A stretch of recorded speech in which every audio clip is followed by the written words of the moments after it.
Happy Monday. Before we start tonight, two things. First, a number. Second, a woman. So hang with me, okay? Four. Four is the first number. Four times, boys are four times more likely to be diagnosed in childhood with ADHD than girls. Four times, okay? Four times. The next number, five. In adulthood, so after the age of 18, women's diagnoses on average are 5 years later than their male counterparts. And one thing I want you to understand is that's if they're diagnosed, okay? An average of 5 years later if they get the diagnosis. Okay, so we're starting with numbers. Now, let's talk about Michelle. Okay. Michelle walks into my office at 43. She's got two kids. She built an amazing career. And by the way, was like thinking she needed to quit. She was like, literally, Dr. Sarah, I think I need to quit. She had a marriage that was fine. And it went to like a war zone in the last 2 years. And the very first thing she said to me, pretty much before she was had even like actually sat down in my seat, was, I think I'm losing my mind. Tell me if this is me or if this could be my hormones. She'd been on I think three or four different antidepressants. She'd seen three different therapists and hadn't had a primary care in a couple of years because she was tired of having to try to explain herself. Okay? She wasn't broken, right? She was 43 years old in perimenopause, running a neurodivergent brain, right, on scaffolding that she had no idea what was happening. And not one person in 2 decades of her seeking help ever put two words together in the same sentence for her: hormones and neurodivergence. Okay. And here's the thing about Michelle's story, ladies. This is so common. I see this every week, all day long in my clinic. And it's so common, I would argue with you, it's too common. And this is why I built this masterclass tonight, right? For all of the Michelles in the world. Okay, because we have to start making some change. And I think the first way that we do that is by understanding the biology behind what's actually happening.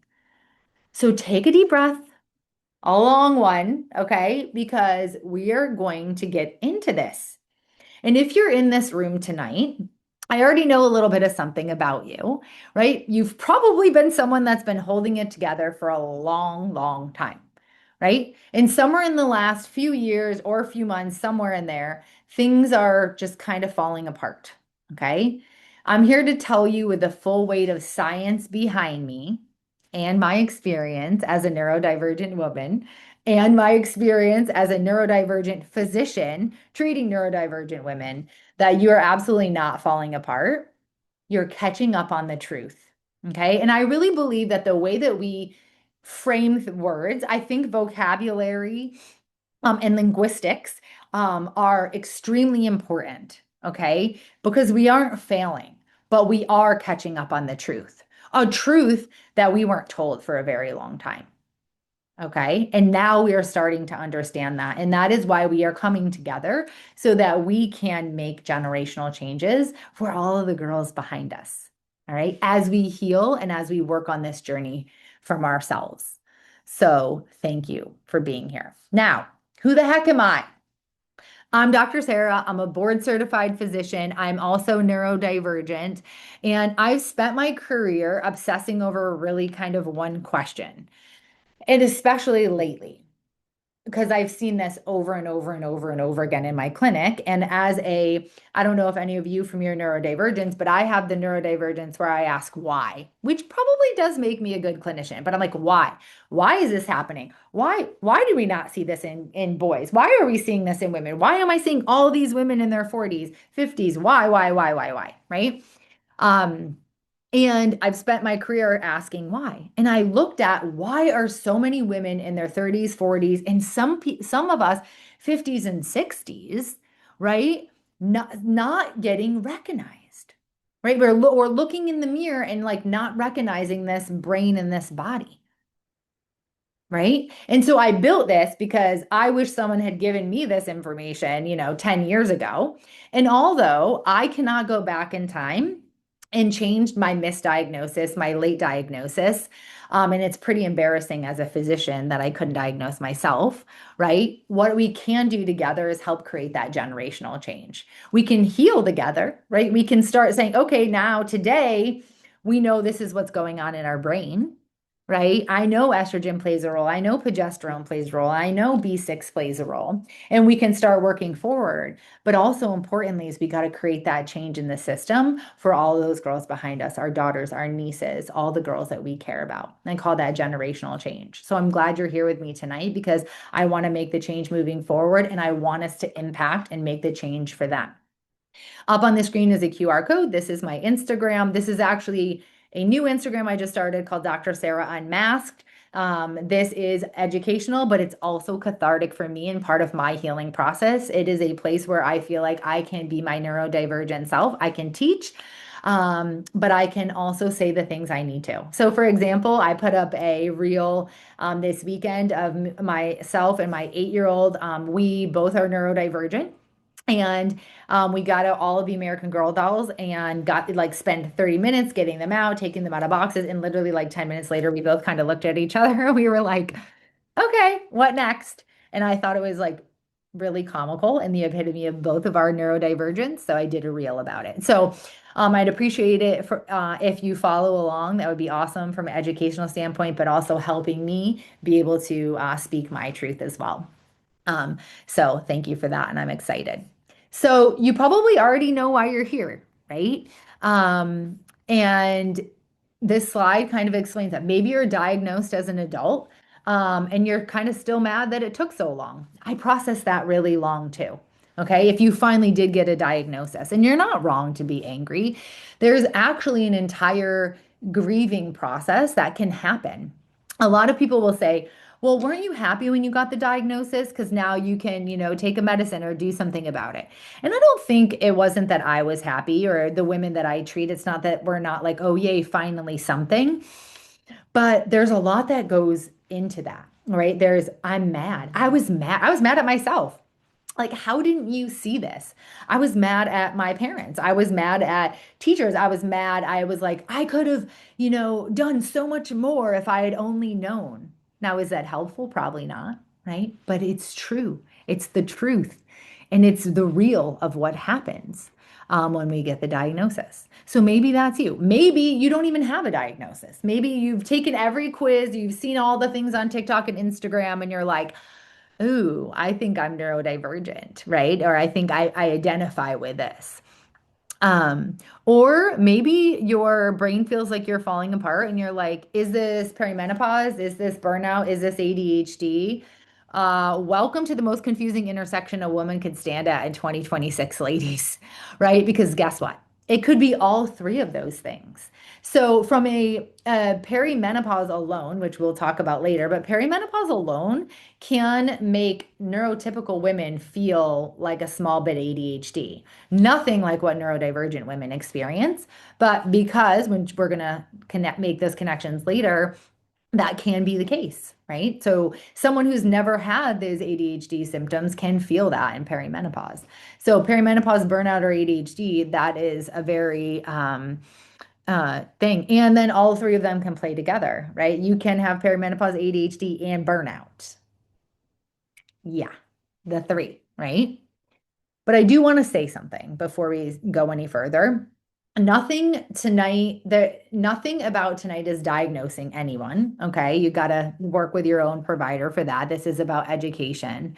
But also, there is nothing wrong with you, just like there was nothing wrong with me. This is about how your biology actually works. Okay. And that's really the whole shift. Again, linguistics, how we frame things, right? This is about how our biology actually works. And we've been running on an instruction manual our whole lives that was written for a different brain's operating system. Okay? There is nothing wrong with us. So today we're going to go on a little tour. Okay? We have 7 stops, so hang with me till the end if you can. We have 7 stops on our journey here tonight. And we are going to one, look at what neurodivergence actually is biologically. Again, not what it says on TikTok. What is this actually biologically? And interesting tidbit, who coined the term neurodivergence? Hint, hint, hint. It probably was a neurodivergent woman, right? Wouldn't you say? Then we're going to look at why does this actually look completely different in women? We're going to look at masking. Okay. What is it? What's the issue? Then we're going to look at hormones. And this is a very little bit of hormones. We're not going to get crazy into hormones. I do that in my intensive where we look at every little single one. And they're very important. But we are going to look at the estrogen and dopamine connection, how they're wired together. We'll talk a little bit about progesterone and testosterone. Then we're going to look at perimenopause, when usually for most of us, that is when the world comes crashing down on us. And we're going to look at why that is biologically, right? What's happening in our body. We're going to look at why so many women finally get their diagnosis in their 40s, and I'm going to argue 50s and 60s too. I'm seeing a lot of a lot older diagnosis. I just actually had a patient the other day said that she diagnosed her grandmother who was 85. She was telling her grandmother about all the things, and her grandma was like, I think I'm neurodivergent. And they went through everything together, her whole history, which just makes my heart so happy. And they're like, yep, grandma, you're 85, 84, 85. You definitely have neurodivergence. How enlightening, right? I mean, I really like the part where the granddaughter and the grandmother, had this epiphany together. But why are we getting these diagnoses so much later, right? And then we're gonna do our seventh stop is how ADHD, autism, PMDD, and PMOS are not 4 separate unlucky things, but they're often weaved together with one thread. Okay? So take a breath. I'm going to take a sip of my tea because we're going in, ladies. We're going in. And I also do want to say this that this is a webinar style, so I can't see you anyways, but if you need to leave, if anything feels too much, too overwhelming, just go. You're going to get a replay. If you signed up, you're getting a replay. This is a safe space, and this is a space about learning and growing together and in community. Okay. So if anything about this feels wrong or too much for you, go ahead, go off. You'll get a replay, watch it at your leisure when you're ready and when it's safe. This is really a safe space. Okay. Okay. So let's talk about this. What neurodivergence actually means biologically. Okay. And I'm going to offer you something, again, linguistics, how we look at things, a different operating system. Okay. Not a disorder. Okay. Same hardware, different operating system. So for tonight, because we're changing and reframing things, I want you to throw out every single word that you've ever absorbed about or every single thought that you've ever absorbed about disorder, defect, or dysfunction. Okay? Throw it out for the next 45 minutes, and I'm going to give you a reframe. Okay? Your brain is not a broken version of a normal brain, right? Neurodivergent brains are not broken versions of neurotypical brains. Okay? Our brain is a different operating system. I like to say this, the neurodivergent brain is like the engine of a Ferrari. Okay? We're amazing, right? Our brains go like this. We're amazing. Okay? Now, it just so happens that we have the brake system of a rusty, dusty, crusty 1930s Ford truck. So our inhibition is a little different, but that's okay, right? But our brain is a different operating system. Okay. A Mac, think about this. We'll use computers because I think that's a easy thing. A Mac computer, an Apple, is not a broken Windows computer, right? It's not a Windows computer that failed diagnostics. It's literally a machine running a different code. Think about that. You can't use your PowerPoint, right? Your Mac PowerPoint, you can't use that on a Windows computer, right? Does that make the PowerPoint defective? No, right? Does that make Word, Microsoft Word defective because you can't use the Microsoft Word on the Apple and the Mac? The same Apple, the same Word that you're using on the Windows? It needs different things. It needs different codes, right? It overheats under different conditions. It's brilliant in a way a Windows machine can't be, right? And the fact that the whole world was built around Windows initially doesn't make the Mac defective. It makes the world limited, right? And I would argue, and I love this example of saying we're Macs because now Apple is taking over, right? Now, I mean, who doesn't have an Apple iPhone, right? So now our operating system is taking over. So that's the reframe for tonight, right? Our hardware is intact, but our operating system is different. Okay. And you can't, it's not a personal failure because your Microsoft Word for the Mac doesn't work on the Windows computer, right? It's not a personal failure. It's just code. Okay. And that's how I want you to think about biology. This isn't a personal failure for you. This is code for how your brain and your body work. Okay. This is neurodevelopmental. It's not a character flaw. I keep saying that and I want to stress that over and over again because I can't tell you how many times in my office, and I felt it personally, that I hear women say, I thought before this something was wrong with me. It just happened today. I was talking with one of my patients and we were talking about getting a diagnosis. And she said, before I got a diagnosis, I thought I was the problem. She was talking to me about she didn't open her mail. She got her license suspended before because she got a speeding ticket. And because it caused her so much anxiety to open her mail, she never did. And she never saw the speeding ticket because it was like a camera one. And then her license got suspended because she also then didn't open any of the mail that probably said you have a ticket you need to pay. So her license got suspended. Okay. And she said the diagnosis for her um, helped her to say, wow, like something isn't wrong with me. This is me. And she said before that, I was like, why can't I? Something's wrong with me. Why can't I do this? Why can't I open the mail? Why don't I want to? Okay. This is not a character flaw, right? This is grounded in biology. Okay. Neurodivergence is neurodevelopmental. And that word matters because it also means that it was present in our development. It's part of how our nervous system was wired. It isn't something that happened to us later in life. It's not burnout that became ADHD, right? It's not bad behavior. It's not a discipline problem, although I'm sure somebody somewhere probably has told you that, right? Like they told me. And here's the cool thing about the neurodiversity word itself. It was coined in the late 1990s um, by a woman named Judy Singer, an autistic Australian sociologist who looked at medical language at the time. And she said, medical language is describing human variation as disease. And that's wrong. Think about that for a minute.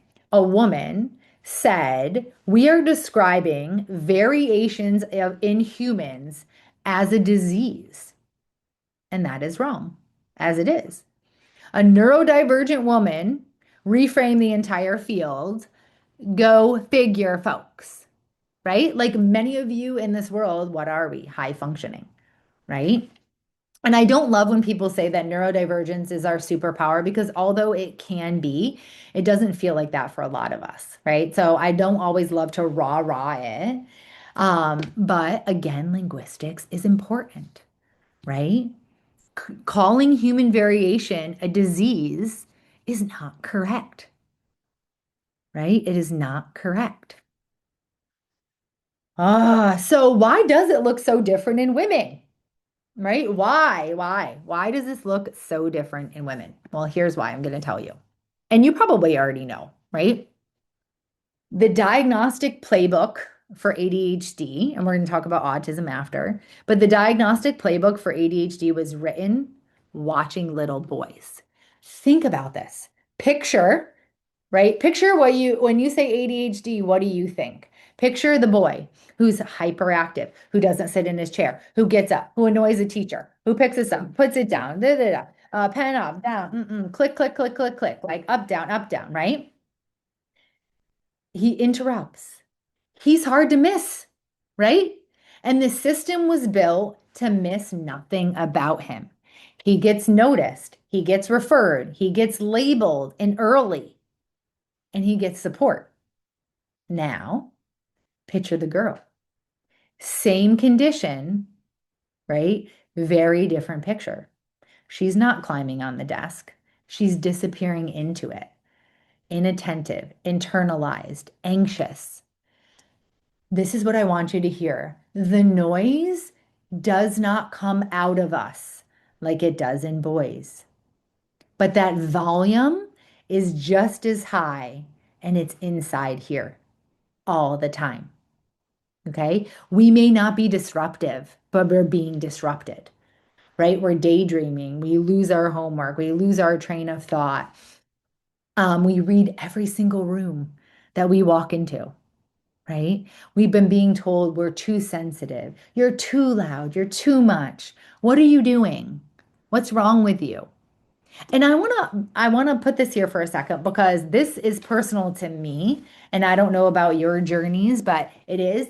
And I think, how can I be too much and not enough all in the same breath? And for some ways, this being too much or being too loud or being too intense is actually what made me actually successful. It's what made me a really successful military physician on the battlefields of Afghanistan and Iraq. My too muchness, my intenseness was rewarded, right? Because it was what was needed in that time, that urgency, right? I could do that. Didn't serve me so well when I got back, right? But that was a dichotomy for me. How can I be too much and not enough in the same time? Okay. And so what happens? We don't get noticed, right? But we do get narrated. Okay, we get narrated. And the narration never once uses the word neurodivergence or ADHD. Okay? We weren't too subtle to be noticed, right? The framework to notice this was built on someone completely different than us, on symptoms that we don't ever have. So of course we got walked right past. And guess what? It's not much better for autism. It's actually kind of worse, right? The story gets worse before it gets better. Girls get diagnosed years later than boys from an autism perspective, right? And I want to say this, along the way, they collect things and not good things. They collect anxiety diagnoses. They collect depression diagnoses. They collect eating disorder diagnoses. They collect personality disorder like borderline, mood disorders, bipolar. Okay, we collect all of these things, right? We walk out of offices with stacks of labels that to describe our distress, but none of them describe the cause.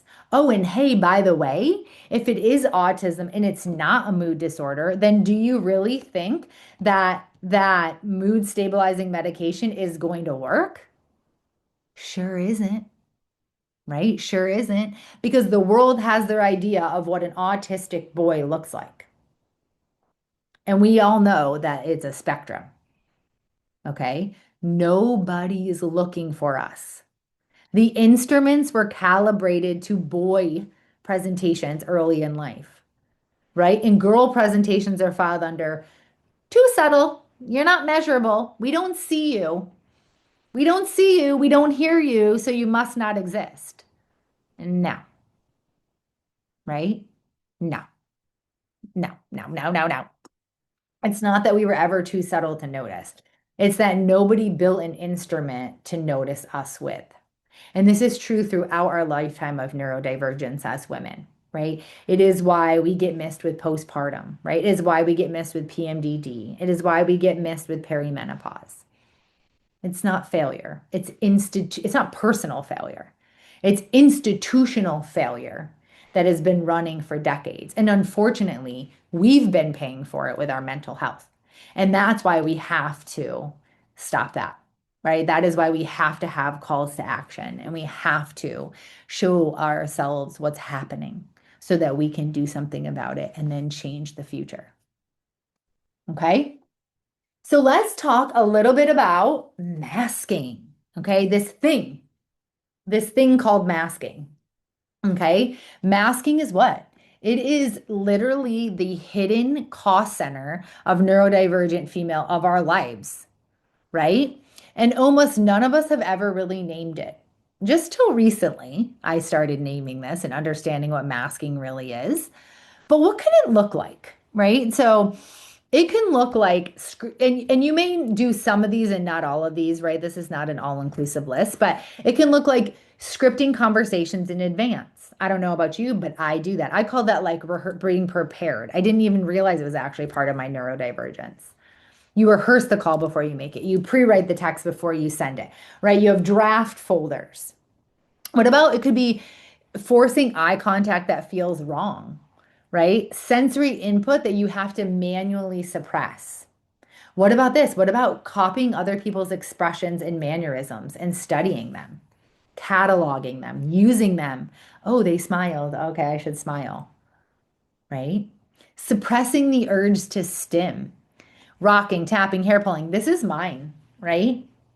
I love this. This is my sim. This really helps me. But here's the thing, right? We are suppressing that urge so that we look like we're acceptable. We look like we're professional, right? I don't think that I could sit in a consult with a patient talking about longevity and going like this with my hair. I want to do that, but I suppress it, right? Because I don't think in society that we built that this would be acceptable, right? Whatever your sim is, maybe it's tapping, maybe it's rocking, maybe it is looking, right? Maybe it's taking your ring, right? But we suppress that so we look acceptable and we look professional to whatever that is. What about if we're white knuckling through meetings, right? When we don't even want to be there or we lost our focus, right? How about rebuilding failed systems at 2 o'clock in the morning? The planner. Look in the room that you're in right now. How many planners do you have laying around?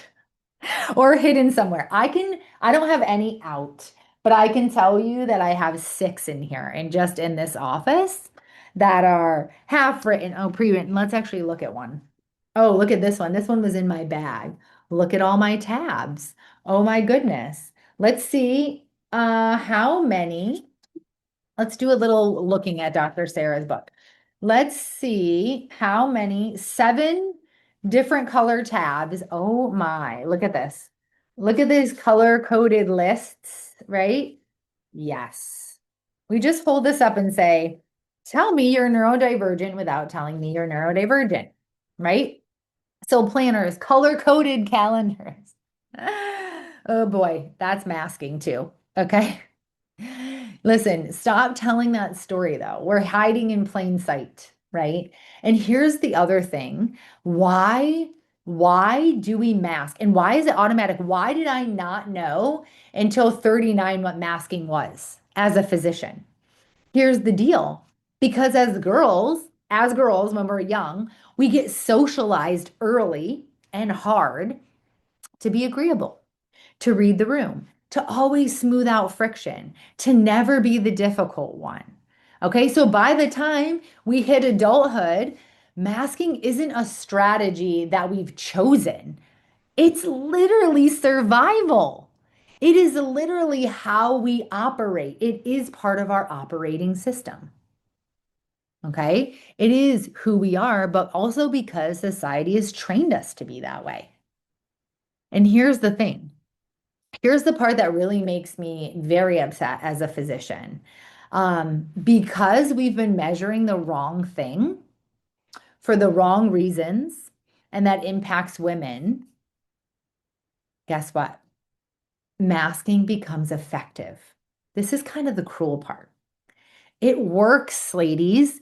You pass. You hold the job. I became a physician. I became a successful business owner, right? You hold that friendship. You hold the family together. Maybe you're a CMO or a CFO or a CEO, or you are an amazing mom running an 8 kid family, and you have things all over the place, right? You hold it together because you look from the outside. We look from the outside like high functioning women who have it all together.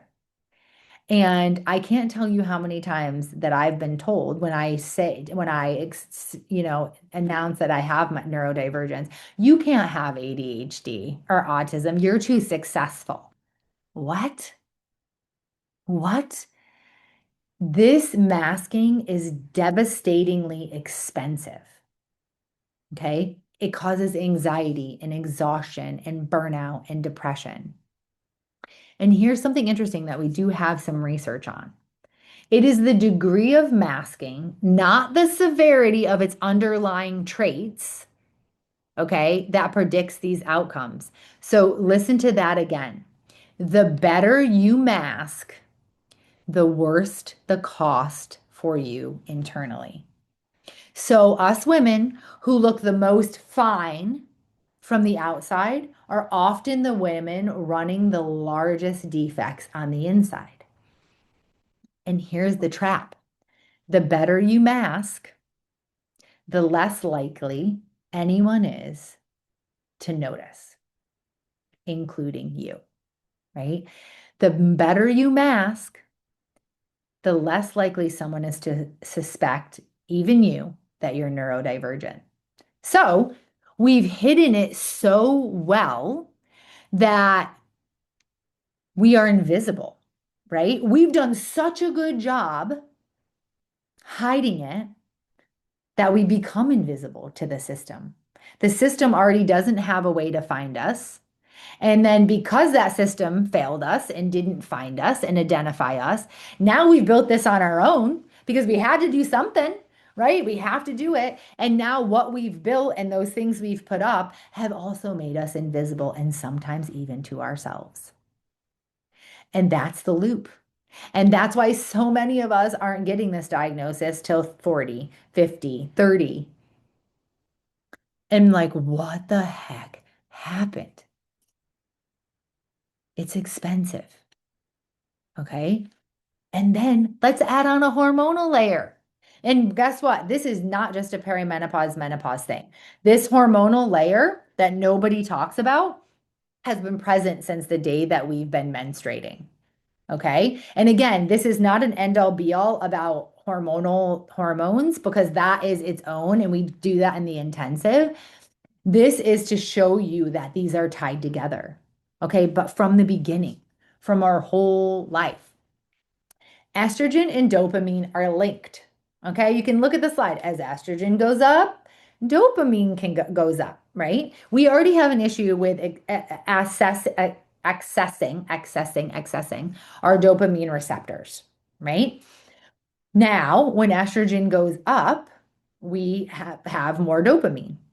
As estrogen goes down, what do you see? Right? We have less dopamine, or inability to access that. They're wired together. Okay. So why haven't we known about this for our whole lives? Okay. Why didn't anyone say to us, hey, when estrogen climbs, dopamine climbs? Okay. The week before your period, your estrogen is low, which we're going to talk about, right? When you hit perimenopause, your estrogen is chaotic and low. So we expect you to have these issues. No. And guess what, guys, ladies? This is the same system, this dopamine, estrogen, prefrontal cortex, brain system, neurotransmitter system, that ADHD medications target. It's not a coincidence, it's a bridge, right? So before anybody, and I'm not saying there's anything wrong with medication, we need it, but before anyone, including our teenage daughters, our young kids, get put on a medication, why aren't we looking at their body? Why aren't, especially teenage girls, why aren't we looking at their hormones? They're one system and it's talking to each other every single day. And here's what happens. This is so powerful. Um, Here's what happens as we look at symptoms shift across your cycle, right? And if you think about it, if you are a woman in your 40s or 50s and perimenopause is causing chaos, if you think back to when you were 15 or 16, in your whole life as a um, menstruating female, you may see some of this. Okay, what happens pre-ovulation? So the day you start your period, what's happening biologically? You can see on here um, that when you menstruation, here's day 1 through 7, this is the estrogen line. You can see about day 2 or 3, estrogen actually starts to go up.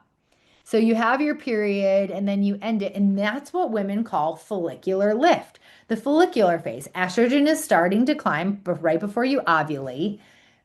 Here's ovulation, right? Here's your estrogen. Whoop, it's climbing. This is when we feel great, right? This is like, oh, now I can open that mail that I didn't open before. Oh, wait, there's my expired license, right? Like my patient from earlier.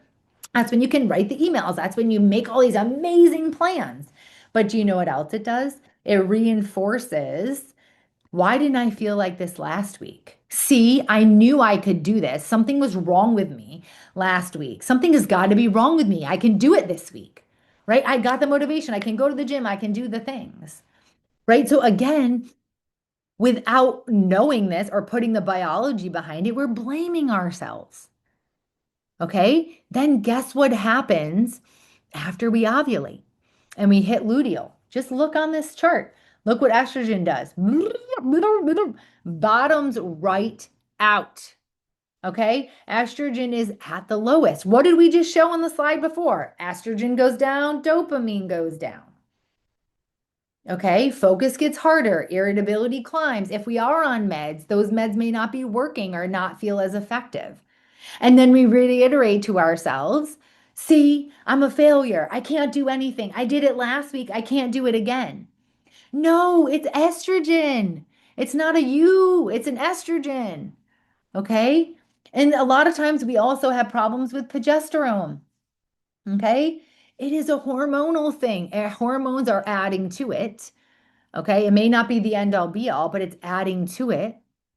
So you are in a hormonally supported system, right? That during different parts of your cycle are going up and down. And that is making dopamine go up and down. This isn't in our heads. It's in our cycle. And it's been in our cycle our entire life.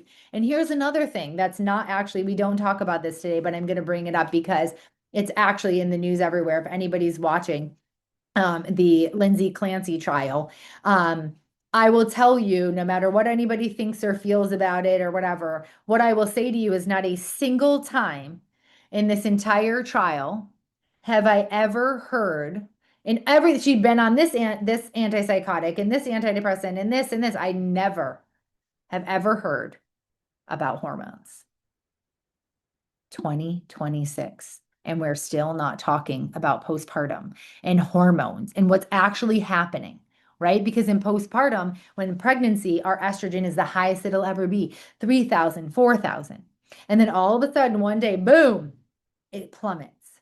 And we're not talking about that. We're in a broken system. This is why we have to fix it. So your cycle changes things. Okay. You change based on the time of the month.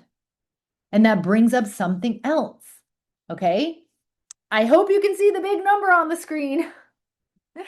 40% PMDD, premenstrual dysphoric disorder. This is not bad PMS, folks. This is devastating, life-altering, life-changing symptoms 10, a week to 10 days before your period. I'm talking, I got 20-year-olds that can't get out of bed, right? That have suicidal ideation. That I have women that say, I'm out of here. I'm divorcing you. Screw the kids. Screw my business. I don't care. I'm out of here. And then you have your period. What happens? We already know this biologically. Let's look at it again, right? So here it is. Your estrogen is low. You're moving out. You want to kill yourself, all of these things. And I don't say that lightly. Okay. This is true. This is true. And I treat it on a daily basis. Then what happens? You get your period, right? 3 days in, the estrogen starts to go up. And you're like, okay, I love my husband. I love my kids. Everything's great. I don't know what happened last week. 6 to 8% of women in the US, that's the newest statistic, I believe, have PMDD, suffer from PMDD, premenstrual dysphoric disorder. 40% of those are neurodivergent. And that's only diagnosed. Okay. So I'm sure it's actually more. It's probably like 60. Okay. We are more likely to have PMDD. Why? Because our operating system, our MAC, is more hormonally sensitive. That's why things do affect us postpartumly. That's why perimenopause does hit us more. Why? Because this is biology, ladies. This is about estrogen and dopamine and progesterone and testosterone. It's about mitochondria too, right? So why aren't we talking about it? We are. You're here and I'm here because we're talking about it, right? PMDD. It's a serious thing. Now we're going to enter into perimenopause, right? So for a lot of us, we've been able to maintain, even if you have PMDD, that's only, 7 to 10 days out of a month. Then you function the rest of the month. And somehow we get this like selective, I got to give myself some water. We have this like selective forgetness, right? Where we're like, okay, everything's great. I feel great. And then we forget it's about to happen to us again.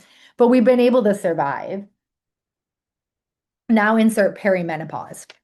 Okay. And this says the hormonal cushion that was holding you up goes bye-bye. What I would say is that all the things that we were doing, we can't do anymore. And as in perimenopause, as estrogen gets chaotic and it starts going up and down and all around, that estrogen was actually holding up some of our scaffolding. Our estrogen was giving us quietly supporting our coping mechanisms and our strategies. It was helping us mask. It was helping us build all of those systems and that threshold. It literally, estrogen isn't the entire structure, but think of it as like a load-bearing wall, right? It was kind of that load-bearing wall. It didn't build, it's not all of these things, right? There's a lot of other things that are here into play, other hormones and things, but it is this load-bearing wall. And so in perimenopause, when estrogen declines, and then guess what? Dopamine declines. And guess what, ladies? We've already been declining in our testosterone and probably our progesterone. Guess what happens? That load-bearing wall comes down, right? That load-bearing wall comes down and it leaves the building. Okay. We're not losing our minds. There's not a character flaw. We are not worse or bad at something, right? We are losing a hormone that was quietly keeping or helping us to keep these things together. And because nobody told us about her, because estrogen is a her, right? Nobody explained to us about our neurodivergence. Either they didn't diagnose us, or even if they did, they didn't talk to us about why our periods feel different, why things change, what's happening with estrogen and progesterone in that cycle we saw. We have no idea about her. So we feel like we're losing our mind, but we're not. We're losing a hormone or multiple hormones, right? And then the downward effects of that. So, for example, as you lose estrogen, you become more insulin resistant. Guess what is another trick or another trait of neurodivergence? The brain uses 20% of glucose. The 20% of glucose you have a day, your brain uses. From a neurodivergent standpoint, we already have a harder time using that glucose for energy. So now insert insulin resistance, and we have even less glucose. So now we're losing dopamine. We've lost some estrogen, which works on the prefrontal cortex. We lost testosterone, which works on the prefrontal cortex. We have no buffer for our GABA, which is progesterone. Hello. Like this, biologically, this makes complete sense why we can't barely stand upright. Okay, but we're not talking about it and we're not taught it. So these are some things that this can feel like, right? So brain fog that feels nothing like normal forgetfulness. Not like, oh, I walked into a room, what did I come in here for? But like true brain fog. You can't clear it throughout the day. It's not episodic, it's all day long. You wake up foggy and you go to bed foggy. Maybe it's sensory sensitivities that suddenly are unbearable. I hear this all the time in my office. I can't stand the light. Okay. Oh my gosh, my coworker chewing or my husband's chewing or my partner's chewing is driving me nuts. Okay, why can't you watch TV and have music on or people talking and there be music in the background, right? Like things that you maybe could tolerate for 20 years, now you can't. I've had women tell me I can't have a movie night with my kids because the TV is loud. The TV. There you go. My brain fog. The TV is loud. Then they're popping their popcorn, or crinking the chip bag, and then they're talking, and then there's like, I can't do it, Dr. Sarah. I want to be able to have a movie night. So sensory sensitivities are huge, right? Coping systems that had worked for us for years, all that masking, right? All that masking that we did doesn't work anymore. Okay, it doesn't work anymore. It's not a coincidence, guys, ladies. It's biology catching up with us, right? We didn't change. The hormones did. Our biology did.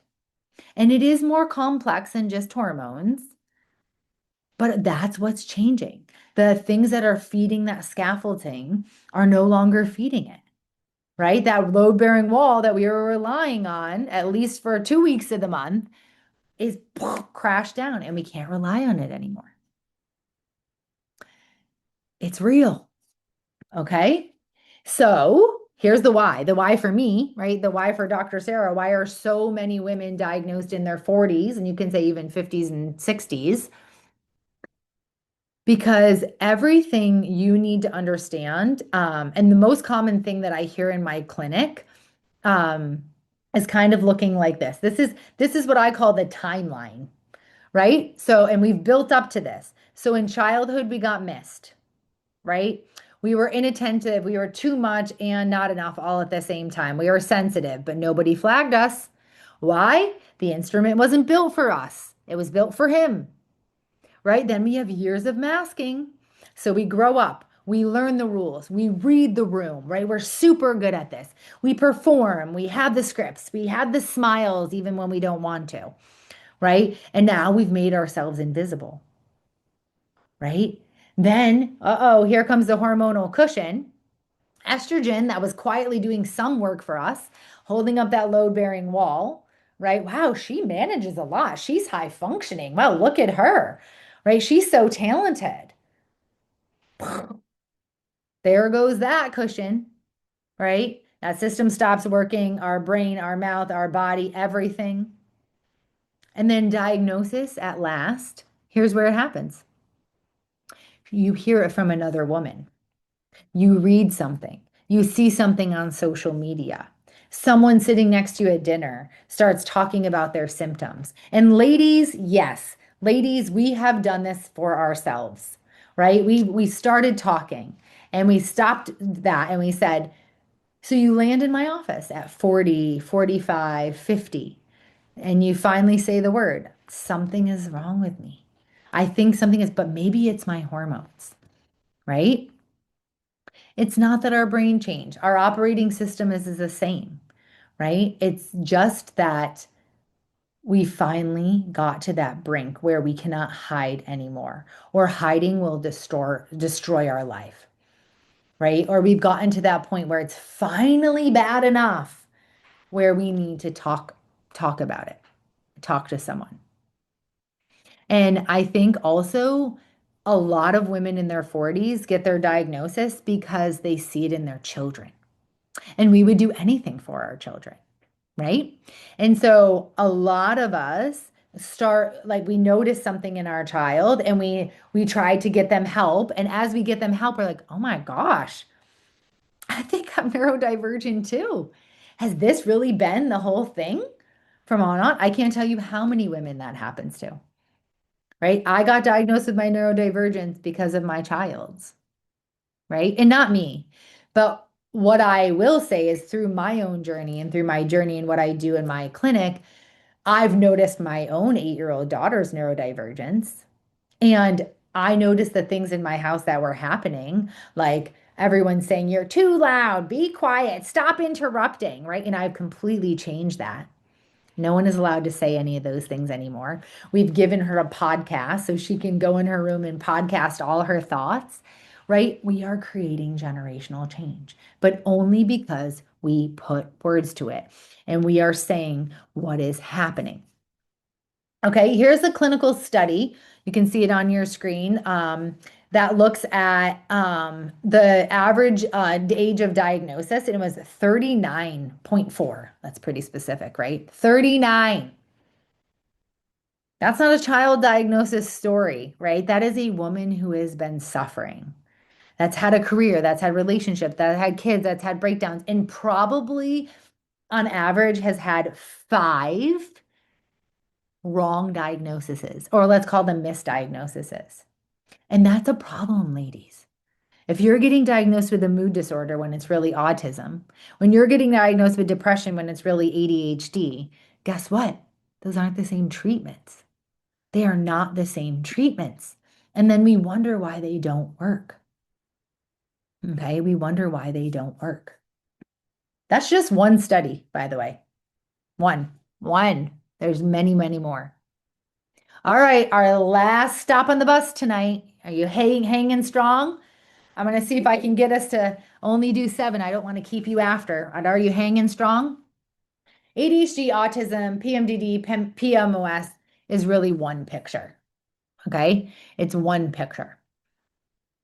So if you're a woman with ADHD, there's a real chance that you also have been touched by autism, right? You can have AUDHD, PMDD, or PMOS. And I know that sounds crazy, but really these are not 4 separate lightning strikes. Although the medical community in which we are in and find ourselves in today does feel that, which is why we are trying to change that. But they are really interconnected. So look at the diagram, 4 circles around a center. ADHD, autism, PMDD, PMOS. Everything that they share in that middle is hormonal, right? And a neurodevelopmental, right? Hormones and our operating system in our brain, which is neurodevelopmental. Okay. Now I'm a scientist, right? And I'm going to be precise with you about this. We know that the hormonal environment and dopamine signaling and all of those things impact. Do we need more research? Yeah, we certainly do. Do more than hormones affect this? Yes. Right. And we talk about that in the intensive, like whether you have enough B6, do you have enough ferritin? Okay. You need ferritin and B6 to make dopamine. Okay. What does your gut look like? What is your vitamin D? What are your micro and macronutrients? How is your protein, right? All of those things matter too. But the point of this is that we have to stop treating these things as separate and look at what's connecting the dots, what's connecting them. Okay. It's real, right? It's real. And this is what happens, unfortunately, right? Women will get 4 specialists, but no conversation. So you have your psychiatrist working on your ADHD. You have your gynecologist working maybe on the PMDD if they're acknowledging it. You got an endocrinologist maybe on the PMOS, maybe your gyno is working on that too. No autism eval ever, right? That's not, and nobody is talking. And where's your primary? You haven't even probably gone to them because nobody listens to you anyway, and you feel dismissed. Nobody's talking. There's a whole lot of specialty here, but nobody's connecting the dots and nobody's talking. And guess what the cost of that is? Human cost to us. Okay, to us. They're not connecting the dots. Okay, and that's the gap. The gap is real. The gap exists, and we're trying to close the gap. Okay. We're trying to close the gap. Okay. You're looking at one pattern, one neurodivergence. Okay. Let's do some reframing for tonight, some big reframes. Let's go back to what we talked about. We are a different operating system. We are not a malfunction, right? We are not a malfunction of a Windows operating system. We are a Mac and we are our own operating system and we require different what? Code, right? ADHD and autism look different in women, not less real, different and less recognized. Masking, so here I'm going to challenge you. Don't miss it. Don't miss it in our girls. Okay? Don't miss it in our girls. I'm going to help you get to where you need to be so we can help them. Generational change, right? Masking hides the traits at a real mental health cost. And remember, the better we are at masking, the worse the cost for us, right? Estrogen and dopamine are directly connected. Your cycle and your symptoms are not two separate stories. They're the same. They're the same story, and they're telling us a lot. Perimenopause can remove the cushion that hid it all. It removes that load-bearing wall, right? And that's why the wheels come off the bus, right? Not because of you, not because you're broke, not because you did anything wrong. And that's why diagnosis often lands in your late 30s and 40s. It's just delayed recognition in a broken system, right? And ADHD, autism, PMDD, and PMOS share biological threads. They're not four separate lightning strikes. They're one pattern. Okay, they're one pattern. None of this is about you or anything being wrong with you. It's literally about our biology. And again, this was just a highlight of our biology, right? And these things get very intricate, right? Hormone replacement is very different in the neurodivergent women. I talk all about that too, right? All of these things get intricate, but we have to start with a knowledge, with understanding that you're a woman with a specific, beautiful, demanding biology, right? And we have the map for that, and we can intervene where we need to. Okay, we can intervene where we need to. Healing isn't linear, but it starts with acknowledgement and it starts with relationships. Okay, 45 minutes, well, it's an hour. But if it's not enough, then I want to tell you about this amazing thing, this amazing 4-hour intensive that I have. It's called When Midlife Hits the Neurodivergent Brain. I do it every month. This weekend is actually the 29th is actually the next upcoming. And this is where we get nitty gritty. Okay. We talk about all the things. We get into the hormones. We get into food. We get into what supplements should we take? Should we take creatine? Does that work for our brain? Should we take vitamin D? Should we take magnesium and what kind? And all of the things, right? Think about it. It's 4 hours. And also we do a lot of work. Again, I'm looking at all my stuff. Where is it? But I have it. We do, oh, here it is. We do a lot of work together. We have workbooks. I actually don't know where it is, ladies. I've lost my mind. We have two downloadable workbooks that we work through together. The last one is creating our personalized 90-day roadmap. There's a code on here you can use to get $100 off. If you're like, I can't spend 4 hours with that lady, I get it. But what I want you to do from tonight is to do me a favor. I want you to go and tell somebody something that you learned. I need you and I need us to talk about this. I need us to help and realize what's going on so we can make the changes. Maybe it is hormone therapy. Maybe it's supplementation. Maybe it's all of those things, right? Maybe it's connecting those dots for ourselves and working with a provider or physician who really understands that. And then it's teaching, right? It's teaching the younger and noticing this in our daughters and our nieces and the girls that we care about.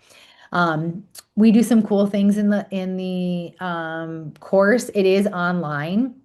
Right now, we are going to do an in-person, I think, in October and November. So that's going to be really cool and amazing. But we talk about it in community together. We have small group sessions because healing isn't linear, right? And we really need each other and to be there for each other and say, hey, I tried this or this and this didn't work. And there's so many, anytime we get in these rooms together, it's amazing. So I'd love to have you if you so well, feel compelled to do that. Um, Thank you. Thank you for being here. Thank you for tonight. And you can also, if you join the Instagram, also if you're not on our Substack, come join us. I write free articles and paid, of course, every week. We in talking about all sorts of different things. We're going to be talking about ferritin next week. And come join us. Come join the tribe. I call that the tribe because it is a tribe. We're in this together. So I appreciate you and your time on this amazing Monday night. And until next time, stay well, ladies. Bye bye.